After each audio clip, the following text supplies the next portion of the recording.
ফিলিস্তিন গিয়েছিলাম, আল্লাহ পাকের অশেষ দয়ায় ফিলিস্তিন যাওয়ার সুযোগ হয়েছে। দেখে এসেছি ফিলিস্তিনের মুসলমানরা কত অসহায়, নিজের চোখে দেখে আসছি। ফিলিস্তিনের মানুষকে দান করা অন্যায়। কেউ যদি দান করে, হেল্প করে টাকা পয়সা বা কোনো কিছু দিয়ে, আর সেটা যদি ইসরায়েলের পুলিশ দেখে তাকে ফায়ার করে মেরে ফেলে। গোপনে দান করতে হয়। আমরা গোপনে গোপনে যতটুকু পারছি হেল্প করে আসছি। সেখানে ফিলিস্তিনের পতাকা উড়ানো অপরাধ।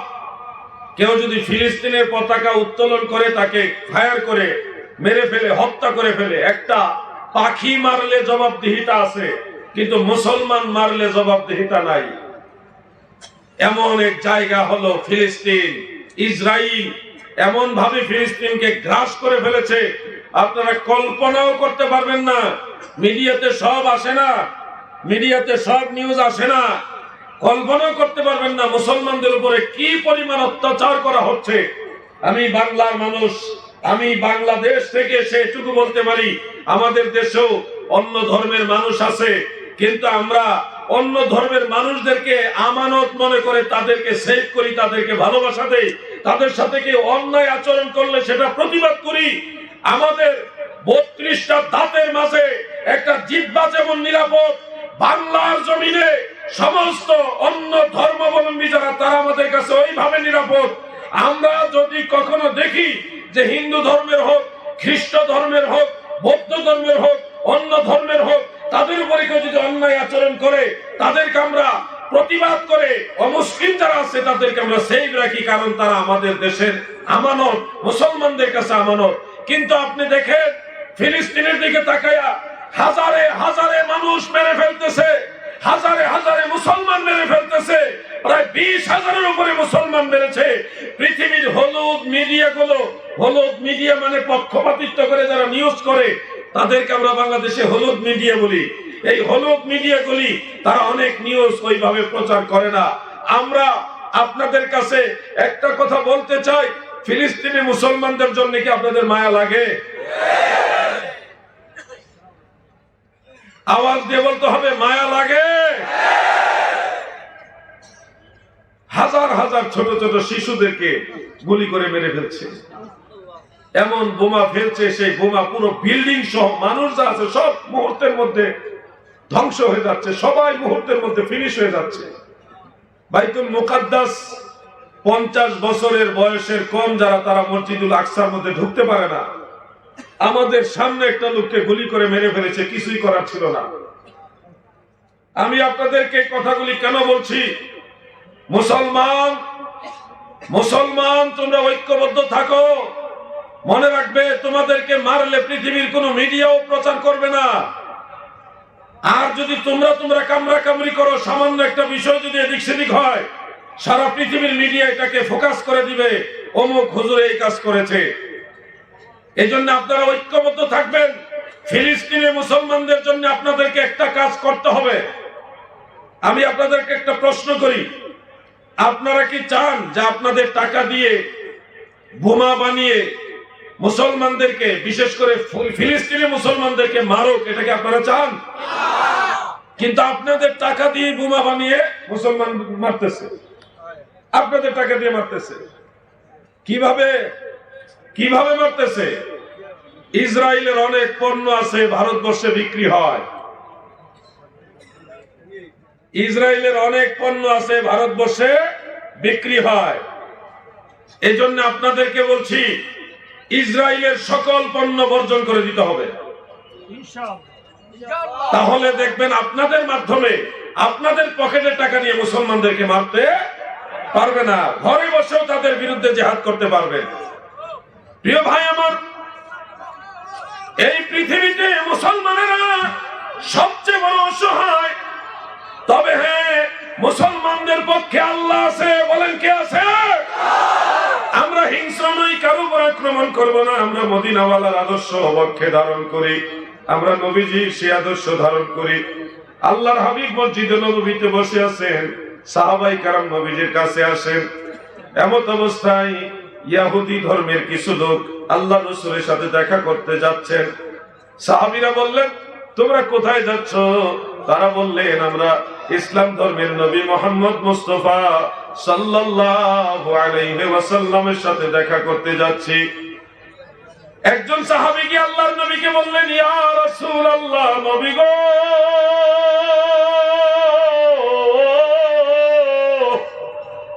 ওগো আল্লাহর নবী, কিছু লোক আপনার সাথে দেখা করতে আসছে, আমরা তাদেরকে কি আপনার কাছে নিয়ে আসবো নাকি পাহাড়ের পাদদেশে ছায়া পড়েছে সেই ছায়ার মধ্যে বসতে দিব? আল্লাহর নবী বললেন, ওই ছায়ার মধ্যে বসতে দিও না, আরো কাছে নিয়ে আসো। সাহাবীরা বললেন, ইয়া রাসূলুল্লাহ, মসজিদ নববীর পাশে কিছু খেজুর গাছ আছে, ওই খেজুর বাগানে ছায়া আছে, ওখানে বসতে দিব নাকি? নবীজি বললেন, না, ওখানেও বসতে দিও না। ইয়া রাসূলুল্লাহ, আপনি বলেন কোথায় নিয়ে আসবো? আল্লাহর রাসূল বললেন, তাদেরকে আমি রাসূলুল্লাহর কাছে মসজিদে নববীর ভিতরে নিয়ে আসো। আমার নবীজি কোনো হিংসা নিয়ে আসে নাই। আল্লাহর নবী সবচেয়ে উত্তম মানবতার শিক্ষা আমাদের দিয়ে গেছেন। পৃথিবীর সমস্ত মানুষের আমাদের কাছে নিরাপদ, কারণ আমাদের ধর্মের নাম ইসলাম। ইসলাম মানে হলো শান্তি। দাদু ভাই আমার, সেই শান্তির প্রধান বার্তাবাহক তিনি হলেন মুহাম্মাদুর রাসূলুল্লাহ সাল্লাল্লাহু আলাইহি ওয়াসাল্লাম। সেই নবীর উম্মত, সেই নবীর আদর্শ ধারণ করে আমরা পৃথিবীতে বেঁচে আছি, বেঁচে থাকবো ইনশাআল্লাহ। আজ না হয় কাল আমরা চলে যাব, ঈমান নিয়ে কবরে যাব, নবীর উম্মত হয়ে যাব। এই জন্যই তো আমি আপনাদেরকে সতর্কতার জন্য বলি, আজ না তো যাবে কাল, গত হলো কত কাল, শিওরে আসিলে রে কাল, কি হবে তোর পাই, কে যাবি সে চল না যাই, সুসময় বয়ে যায়, দরশিতে নবী বরে সোনার সেই মদিনায়, কে যাবি সে চল না যায়। আল্লাহুম্মা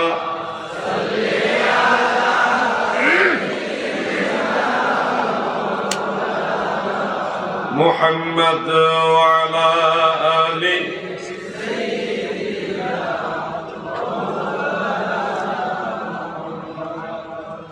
আমরা আমাদের নবীজিকে ভালোবাসি, যার কারণে নবী করিম সাল্লাল্লাহু আলাইহি সাল্লামের ব্যাপারে সর্বোচ্চ সতর্কতা অবলম্বন করি।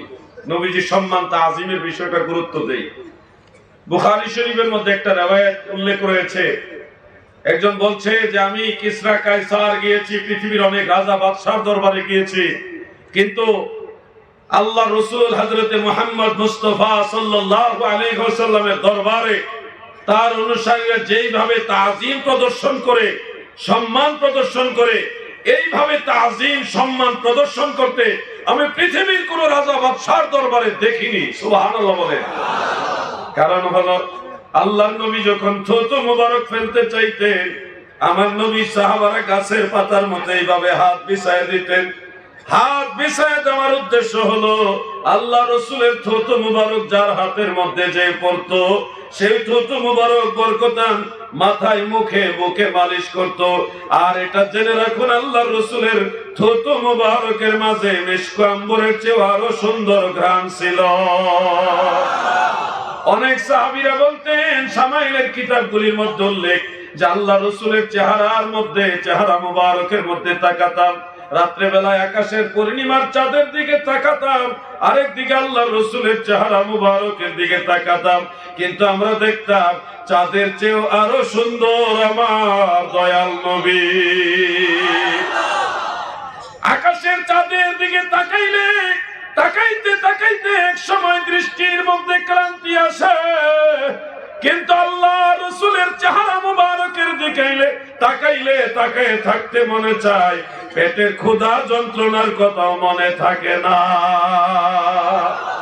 আমার দয়াল নবীজি এত সুন্দর মানুষ ছিল। হযরত ইউসুফ আলাইহিস সালামকে আল্লাহ তাআলা যত সৌন্দর্য দিয়েছে। আম্মা জান আয়েশা সিদ্দিকা রাদিয়াল্লাহু তাআলা আনহা বলেন, ইউসুফ নবীকে দেখে মিশরের রমণীরা সৌন্দর্যে মুগ্ধ হয়ে সৌন্দর্যের দিকে তাকাইয়া লেবু কাটতে গিয়ে আঙ্গুল কেটে ফেলেছে। তারা যদি আমার দয়াল নবীর সৌন্দর্য দেখতো, কলিজা কেটে ফেলতো, টের পাইতো না। আল্লাহর হাবিব এত সুন্দর নবী, যার চেহারা মুবারকের দিকে তাকাইয়া কাফের মুশরিকরাও নিস্তব্ধ হয়ে তাকায় থাকতেন আর বলতেন, এই লোকটা কে গো, তিনি এত সুন্দর কেন গো? এই জন্য আপনাদের বলবো, আল্লাহর রাসূলের ঠোঁট মুবারক, জিহ্বা মুবারক, নাক মুবারক, চোখ মুবারক, হাত মুবারক, এগুলি দেখতে যদিও আমাদের মতো, কিন্তু আল্লাহর হাবিবের সব কিছু, আল্লাহর হাবিবের জিসম মুবারকের সব কিছু হলো মুজিজা। নবীজির আঙ্গুল মুবারক দ্বারা ইশারা করলে আসমানের চন্দ্র টুকরা হয়ে যায়। আমার নবীজির আঙ্গুল মুবারক, আবু জাহাল নবীজির কাছে এসে বললেন, হে ভাতিজা, প্রতিবেশী হিসেবে ভাইস্তা, বললেন আমার হাতের ভিতরে কি আছে বলতে পারবে? নবীজি বললেন, আমি আপনার হাতের ভিতরে কি আছে যদি বলে দেই তাহলে কি হবে? আবু জাহাল বলল যে, তাহলে আমি তোমার নবুয়ত স্বীকৃতি দিব, তোমাকে নবী হিসেবে মানব। নারায়ে তাকবীর, নারায়ে রিসালাত, আহলে সুন্নাত ওয়াল জামাত, জিন্দাবাদ, পীর সাহেব হুজুরের আগমন, নারায়ে তাকবীর, নারায়ে রিসালাত। একটা চেয়ার দেন,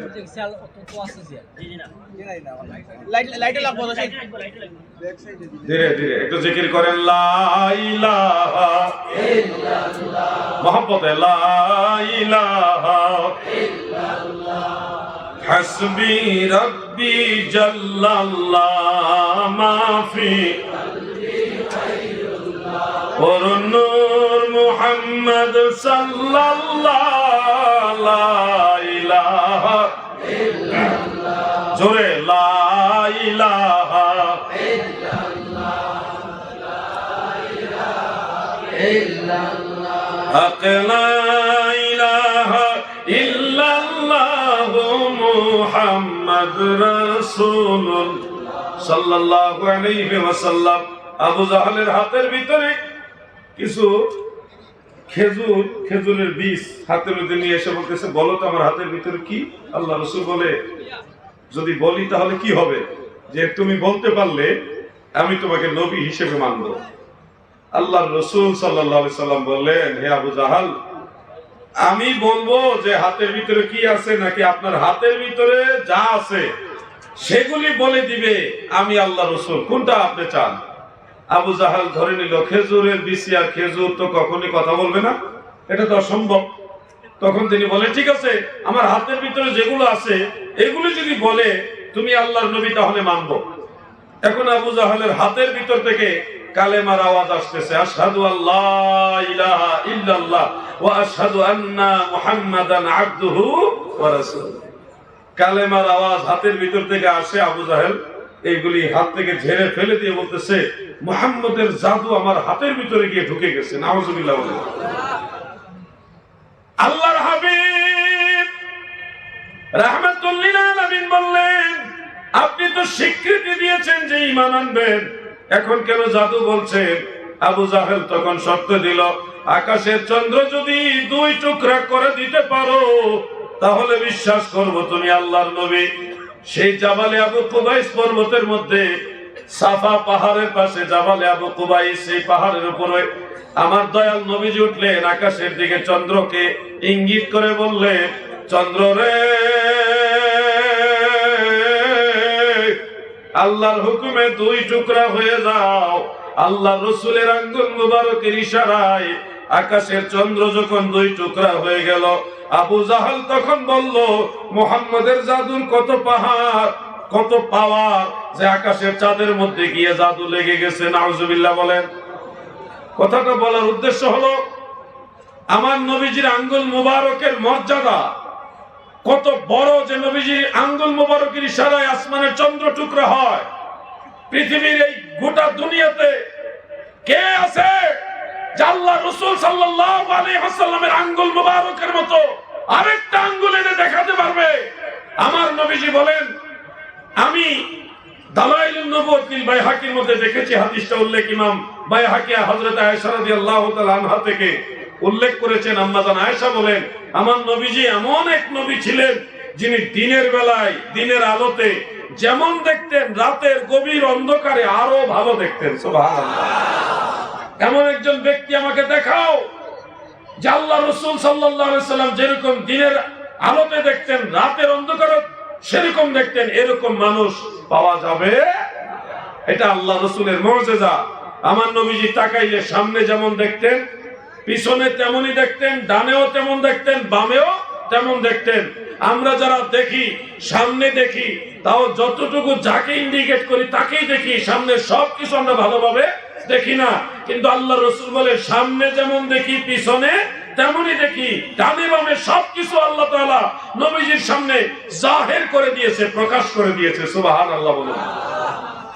আমার দাদু ভাইয়েরা গো, এই জন্য আমার নবীজি নবীদের মধ্যেও শ্রেষ্ঠ, মানুষের মধ্যেও অতুলনীয়, বেমিসাল, বেনজির ভাষা।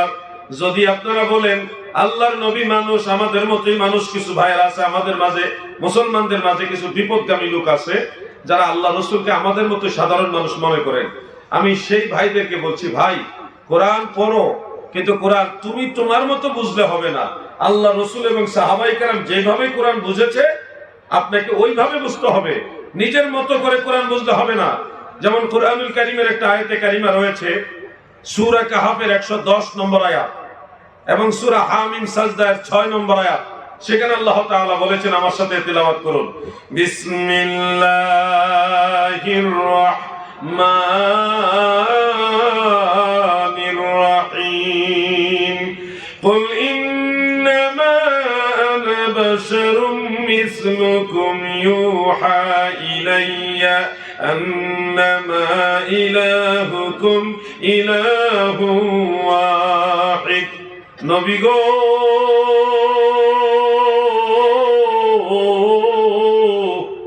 আপনি বলুন, আমি তোমাদের মতোই মানুষ, আমার কাছে ওহী প্রত্যাদেশ হয়, তোমাদের প্রভু একক আল্লাহ তাআলা। এই আয়াতের উপরে নির্ভর করে কিছু ভাইয়েরা আছে যারা বিপদগামী এবং জ্ঞান পাপী, তারা মনে করেন কোরআনের মধ্যে আছে নবীজি আমাদের মতোই মানুষ। সেই ভাইদেরকে বলবো, কলিজার ভাই আমার, আল্লাহর রাসূলের ব্যাপারে কথা বলতে গিয়ে হাজারবার চিন্তা করে কথা বইলো, কারণ নবীর সাথে যদি বেয়াদবি হয় তোমার দুনিয়া আখিরাত বরবাদ হয়ে যাবে। আমার ভাইরা গো, এখানে আল্লাহ তাআলা নবীজিকে মিন করে আদেশ দিয়েছেন, কুল আমরে হাজির মারুফ ওয়াহিদে মুযাক্কারের সিগা। নবী গো, শুধু আপনি বলুন, আমি তোমাদের মতো মানুষ, ইন্নামা আনা বাশারুম মিসলুকুম, নিশ্চয় আমি তোমাদের মতো মানুষ। ইন্নামা দ্বারা কসর করা হয়েছে খাস ভাবে। নবীজি যেন বলেন যে আমি তোমাদের মতো মানুষ। আমার বাম পাশে যিনি হুজুর বসা আছে, হুজুর যদি আজকে বলেন মোনাজাতে অথবা আলোচনাতে, যদি বলেন এই দুনিয়ায় আমার মতো গুনাহগার আর কেউ নাই গো, এইভাবে যদি হুজুর বলে, বলতেই পারে যে আসমানের নিচে জমিনের উপর আমার মতো গুনাহগার আর কেউ নাই, হুজুর এটা বলবে, এটা বিনয়। কিন্তু এই কথাকে মিন করে আপনারাও যদি সবাই বলেন পৃথিবীতে সবচেয়ে বড় গুনাহগার, সবচেয়ে বড় খারাপ মানুষ হলো পীর সাহেব হুজুর, তাহলে কি হবে? এটা হুজুর বললে হুজুরের জবানে মানা, এটা বিনয়, এটা তাওয়াদু, নম্রতা। যে কোনো বড় আলেম বললে ওনার জবানে এটা মানাবে, কিন্তু সবাই যদি বলা বলি করেন তখন এটা মানাবে না। যার কথা তার মুখে মানায়। হযরত আদম দোয়া করেছেন, রব্বানা যালামনা আনফুসানা ওয়া ইল্লাম তাগফির লানা ওয়া তারহামনা লানাকুনান্না মিনাল খাসিরিন। হযরত আদম নবী দোয়া করেছে, রব্বানা যালামনা, ওগো আমার রব, আমরা জুলুম করেছি। তো জুলুম যিনি করে তাকে কি বলা হয়? জালিম বলা হয়। এখন আদম নবী তিনি বললেন রব্বানা যালামনা, এটা আদম আলাইহিস সালামের জবানে শোভা পেয়েছে। আপনারাও যদি এখন বলেন হযরত আদম আলাইহিস সালাম জালিম ছিল, তাহলে কিন্তু ঈমানই থাকবে না। তাহলে কথাটা উনি বলেছেন সত্য, ওনার মুখেই কথাটা মানায়। আদম নবীর মুখে এটা মানায়, আপনিও যদি নিজের পক্ষ থেকে আল্লাহর উদ্দেশ্যে এটা বলেন তাহলে আপনার মুখেও মানাবে। কিন্তু আপনি যদি আদম নবীকে জালিম বলেন তাহলে আপনার ঈমানও যাবে, আমলও বরবাদ হয়ে যাবে। এটা হযরত আদম আলাইহিস সালামের জবানে শোভা পেয়েছে। ইউনূস নবী মাছের পেটে একটা দোয়া করেছিলেন, নিশ্চয়ই আপনারা এটা পড়েন, লা ইলাহা ইল্লা আনতা সুবহানাকা ইন্নী কুনতু মিনাজ জালিমিন। শেষের যে কথাটা, ইন্নী কুনতু মিনাজ জালিমিন, আল্লাহ নিশ্চয় আমি জালিমদের অন্তর্ভুক্ত হয়ে গেছি। ইউনূস নবী নিজে কি ওই জালিমদের অন্তর্ভুক্ত হয়ে গেছেন মর্মে দোয়া করলেন। এখন এই আয়াতে কারিমাকে দলিল হিসেবে উল্লেখ করে আপনারাও যদি বলেন আল্লাহর নবী ইউনূস আলাইহিস সালাম জালিম ছিলেন, বলেন তো এটা কি বলা ঠিক হবে কিনা? কোনোদিনও ঠিক হবে না। বরং আমরা যদি আল্লাহর নবী কোন একজন নবীকে জালিম বলি আমাদের ঈমান থাকবে না, ঈমান চলে যাবে। ইউনূস নবীর জবান এটা মানায়। আমরাও যদি আমাদের নিজেদের পক্ষ থেকে মহান আল্লাহ তাআলার উদ্দেশ্যে এটা বলি তাও ঠিক আছে, কিন্তু আমরা যদি কোন নবীকে জালিম বলি তাহলে আমাদের ঈমান থাকবে না। দাদু আল্লাহ রাসূল সাল্লাল্লাহু আলাইহি সাল্লাম বিনয় নম্রতা প্রকাশের জন্য বলেছিলেন, ইন্নামা আনা বাশারুম মিসলুকুম। এই যে আনা বাশারুম মিসলুকুমের তাফসীর করেছেন রাইসুল মুফাসসিরিন হযরত আব্দুল্লাহ ইবনে আব্বাস রাদিয়াল্লাহু তাআলা আনহুমা এবং হযরত হাসান বসরি রাহমাতুল্লাহ আলাইহি। এই দুইজনের তাফসীর উল্লেখ করেছে তাফসীরে খাজের এবং তাফসীরে বাগাবীর মধ্যে। তাফসীরে কবীরের মধ্যেও সূরা হামিম সাজদা এর 110 নম্বর আয়াতের তাফসীর, আর সূরা কাহাফের 110 নম্বর আয়াতের তাফসীর, আর সূরা হামিম সাজদা এর 6 নম্বর আয়াতের তাফসীরের মধ্যে উল্লেখ যে আল্লাহ রাসূল বলেছিলেন আনা বাশারুম মিসলুকুম। এটা ছিল লিতাওয়াদু, বিনয়ের জন্য, নম্রতা প্রকাশের জন্য। হাকিকতান নবীজি আমাদের মতোই বা আমরা নবীর মতোই ওটা বোঝানোর জন্য নয়। হাকিকতান আল্লাহ রাসূল সাল্লাল্লাহু আলাইহি সাল্লাম কি সেটা অবস্থান নবীজি নিজেই বলেছেন যে লাস্তু কাহাদিকুম। অন্য হাদিসে আছে লাস্তু কাহাদি মিনকুম। কোন কোন হাদিসে বুখারী মুসলিম আছে আইয়ুকুম মিসলি। সুবহানাল্লাহ বলুন। আল্লাহর হাবিব বলেন আমি তোমাদের মতো নই। তোমরা কে আছো আমার মতো? আমি তোমাদের মধ্যে হতে কারো মতো নই। বারবার বারবার আল্লাহ রাসূল এই কথাগুলি বলে গেছেন।